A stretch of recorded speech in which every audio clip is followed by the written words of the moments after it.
Hello and welcome back to Tech Support Monday. I'm so glad you're here with us. Today, we're going to take a much closer look at social media safety. We often think of social media as a big town square where we can talk to everyone, but once you start thinking of it like your own home, you wouldn't leave your front door wide open for any stranger to walk in, and your social media shouldn't be any different. Let's start by locking the door. This means making your account private. When your account is private, only the people you have personally approved can see your photos or read your life updates. If you're using a desktop computer like a laptop or a PC from the social media platform of your choice like Facebook or Instagram, look at the top right or left corner of your screen. You'll usually see a small profile picture. Click that. Now that we've locked the front door, let's talk about when we share. I like to call this the postcard rule. Think back to when we used to send postcards from vacation. You didn't send the postcard until you were already at the hotel or even on your way home. You should treat your social media posts exactly the same way. Many of us get excited and want to post a photo the second we sit down at a nice restaurant or as soon as we arrive at the airport. However, live posting tells the whole world exactly where you are, and more importantly, it tells them that your house is currently empty. Whether you're using Facebook, Instagram, or Snapchat, my best tip for you is to wait. Take all the beautiful photos you want, enjoy your meal, and have a wonderful time with your family. Then, when you are safely back home on your sofa, that's the perfect time to upload those memories. If you're using stories on Instagram or Facebook, those are the photos that disappear after a day. Remember, you don't have to take the photos inside the app. Take it with the regular phone camera first and then upload it later that evening. The simple delay keeps your location private and your home secure when you're out enjoying your life. The most important things we share are photos of our children and grandchildren. We are proud of them and want to show them off, but we have to be the digital bodyguards for the younger ones in our family who might not know better. When you're about to post a photo of a grandchild, I want you to do a background check. Take a slow look at the edges of the photo. Can you see a school bus with a district name on it? Is the child wearing a jersey that shows their team name or school? Is there a street sign or a house number visible in the background? These are tiny details that can tell a stranger a lot more than you intend. Before you post to Facebook or Instagram, use the crop tool. On most phones, you can select a photo and you'll see an icon that looks like two overlapping right angles. Tap that and zoom in on the child's face so that the background disappears. Also, be very careful with tagging. Tagging is when you link someone's name to a photo. On Facebook and Instagram, go into your settings and then profile and select tagging. I highly recommend setting who can see posts you're tagged in to friends or even only me. This prevents a photo of your grandkids from showing up on their profiles of people you don't even know. Protecting their privacy today helps keep them safe from years to come. We've locked our digital front door, but now let's talk about what's hanging in your hallway, specifically the information you share in your About Me section. It feels natural to list where you went to high school, your hometown, or your exact birth date so friends can find you. However, this is exactly the information scammers look for because that's the most common answer for bank security questions.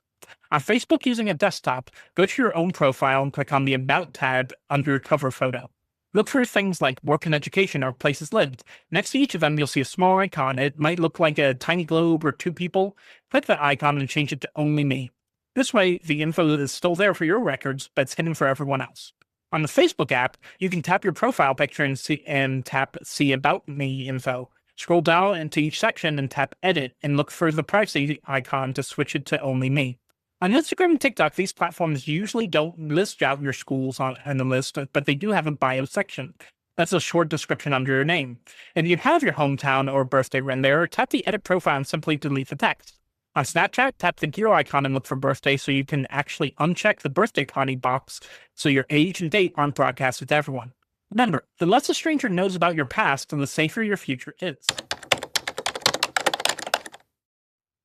Have you ever received a friend request from someone you're already friends with? Maybe it's your cousin Mary or your neighbor Bob. You think, oh, maybe they got a new phone or got locked out of their old account. Stop right there. This is a very common trick called profile cloning. A scammer simply copies their name and profile picture and maybe even their About Me section to try and trick you into sharing personal info or money. If you see a double request, do not hit accept. Instead, pick up the phone and give your friend or family a call or send them a text message. Ask, hey, did you start a new Facebook account? 99% of the time, the answer is no. Once you know it's fake, you should report it to help protect the friend. On the fake profile, on any platform like Facebook or Instagram, look for three little dots near their name. Tap it and select Report. Choose pretending to be someone and then select a friend. This tells the computer experts at the social media company that this person is a fraud. It's like calling the neighborhood watch. It keeps everyone in the circle a little bit safer. We've all seen those fun little quizzes or games. What would your name be if you were a pirate? Or which 1970 movie star are you? Or even applying a filter on TikTok. They seem like harmless fun, but then you click on them and a box pops up asking you for permission to access your profile. This is a huge red flag. These quizzes are often designed to scrape your personal data and your friends list. If you're taking these in the past, don't worry. You can clean them up right now. On Facebook, app or desktop, go to your settings and scroll down to your activity and look for apps and websites. You'll see a list of every game or quiz you've ever clicked on. I recommend clicking remove on every single one of them. You don't need those apps to stay connected to your friends. On TikTok, go to settings and privacy and then security and permissions and finally apps and services permissions. If you see anything you don't recognize, tap it and select remove access. On Instagram, it's under settings and then apps and websites. From now on, if a quiz or a game asks for your permission to see your account, just hit cancel. You already know you're a star. You don't need a quiz to prove it.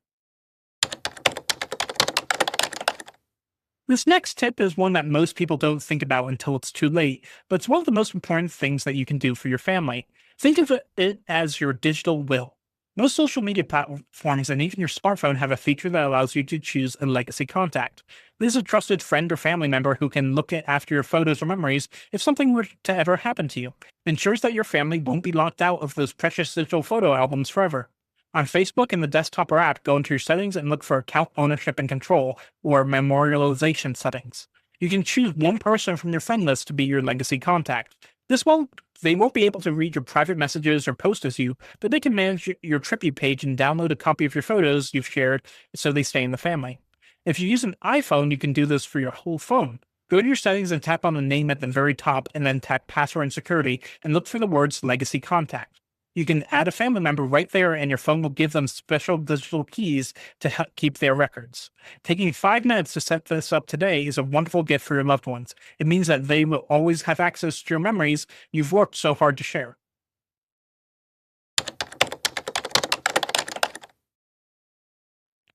That's a very common frustration, and it doesn't necessarily mean you've been hacked. Scammers often send out hundreds of requests hoping someone clicks. To slow them down, go to your settings and look at how people find and contact you, and change the setting for who can send you friend requests from everyone to friends of friends. This keeps total strangers from being able to even send you a request. That's a great cautious instinct, and in this specific case, giving them your number is actually for your protection. It's called two-factor authentication. It means if a stranger tries to log into your account from a different computer, the site will text a code to your phone to prove it's really you. Just make sure that once you add it, you set the privacy of your phone number.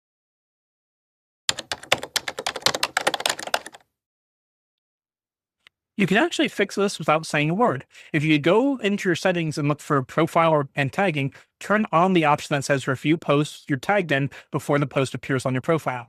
Now, when she tags you, the photo won't show up on your page until you click approve. If you don't approve it, it stays on her page but stays off yours.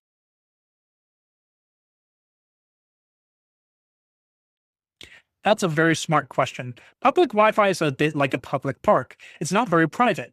While most social media sites scramble your password so people can't see it, it's still best practice to wait until you're back on your secure home internet to check personal accounts. If you must check it while out, try turning off your Wi Fi and using your phone's cellular data, which is much more secure. You don't need a new account. This usually happens when a third party app, like one of those fun quizzes or games, gets permission to post on your behalf. Go to your settings and click apps and websites and look for anything that you don't recognize or haven't used in.